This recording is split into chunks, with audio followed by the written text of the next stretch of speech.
How to be a grave robber legally. Watch this video, listen to the story, and I'll tell you how to do it at the end.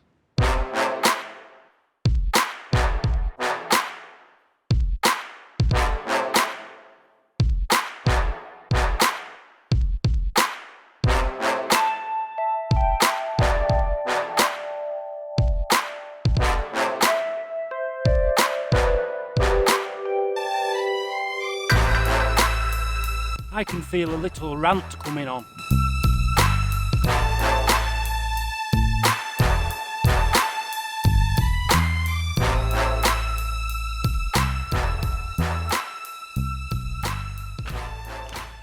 So I went on the BBC News website last night and I read a story, a very disturbing story. So I googled the story and I found it in the Daily Mail, a newspaper, and I read the story in there. Now this is the headline from the Daily Mail story, okay? Time capsule of Georgian coins found stashed in Blackburn Cemetery. Treasure was unearthed alongside 800 child skeletons from the Industrial Revolution.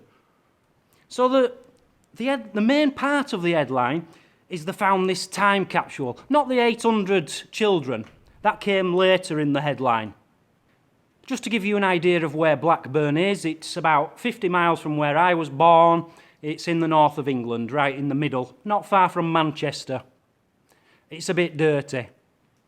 It goes on to say, archaeologists have also discovered jewellery, a plate, headstones, as well as a time capsule. So not only are they more interested in the fact they found a time capsule, it's archaeologists who have found it, okay? It's archaeologists who have dug up, which turns out not to be 800 bodies, they're just 800 children, 2,000 bodies and some artefacts in a graveyard. Archaeologists, remember that one, won't you? Then it goes on for 3 paragraphs about what coins were in the time capsule. And then it goes on about money and how much it's worth.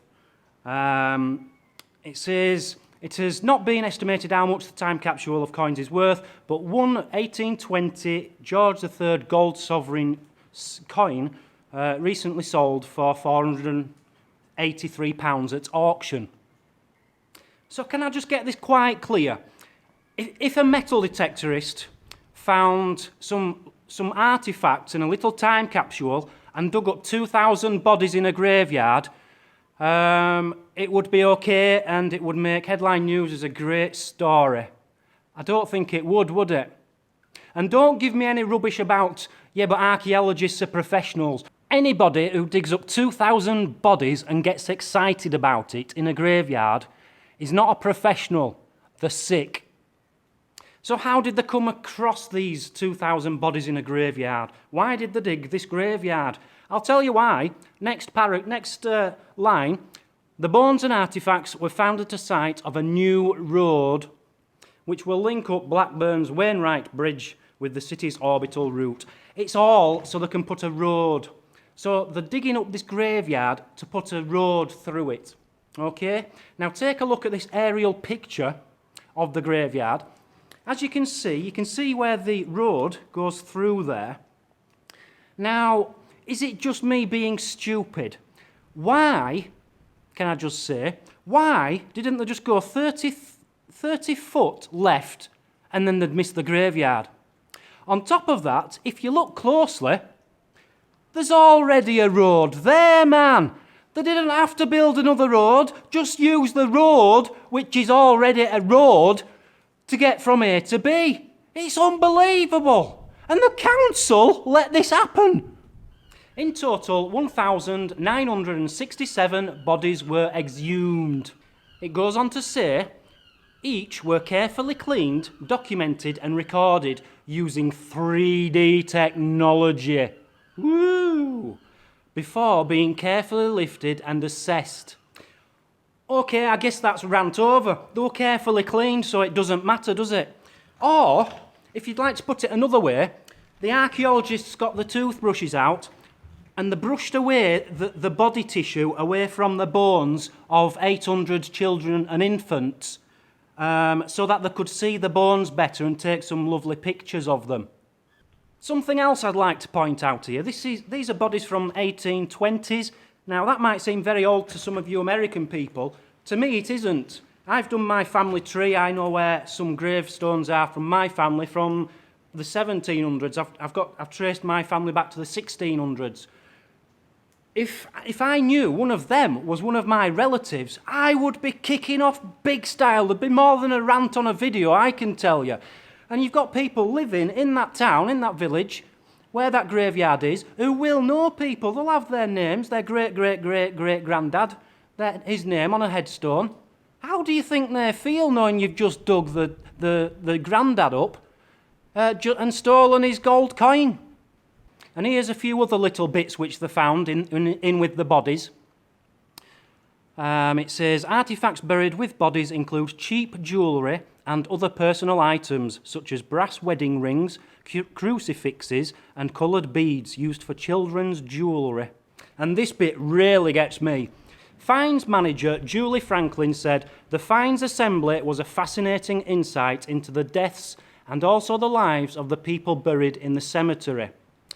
The objects that people chose to bury with their loved ones reveal what was important to them. Remember that bit, yeah? Reveals what was important to them. What was important to the members of the families of these children in these graves. Them artifacts. Remember that. I'm going to come on to that later on.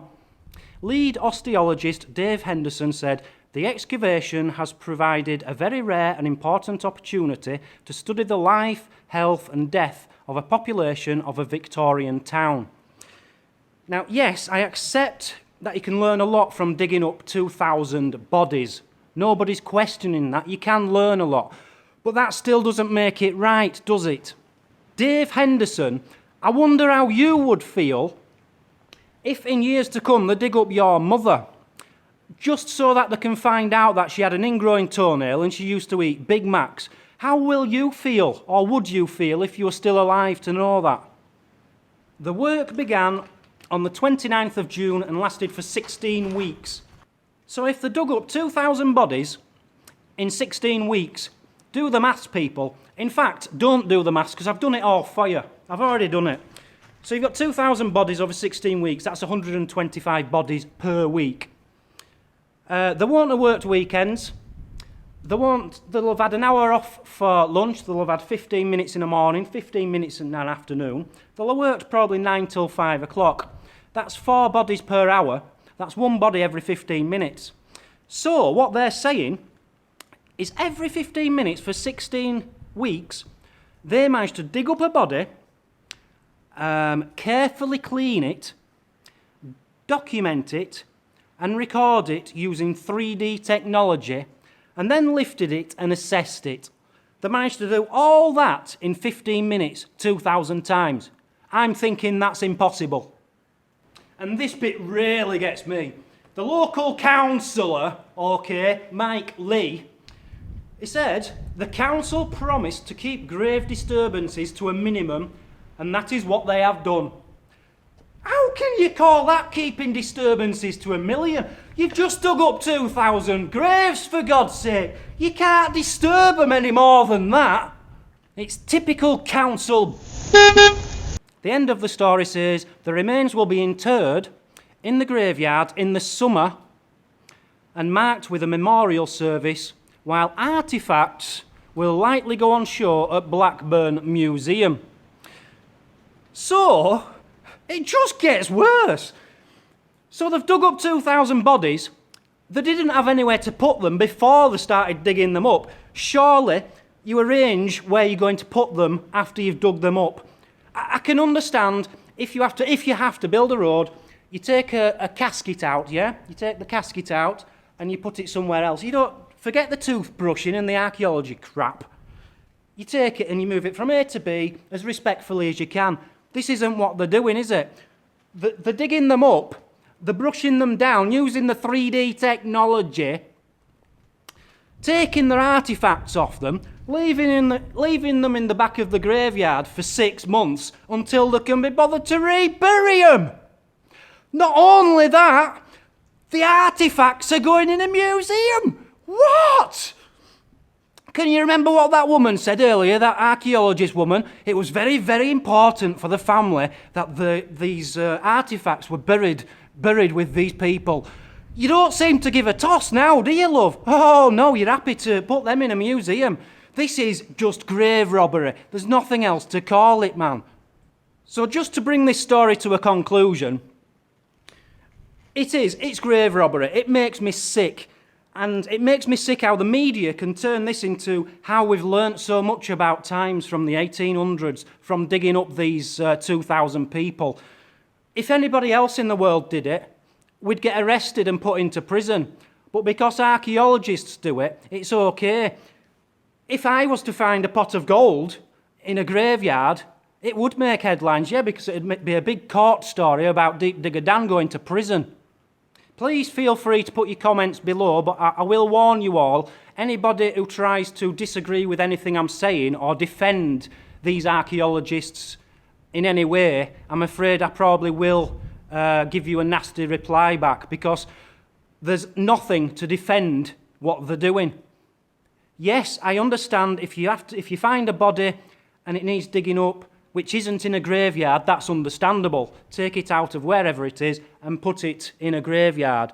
But people who were buried in a graveyard were buried there for a reason. Leave them be. Rant over. I've had enough. I'm kicking off, man. I'm kicking off.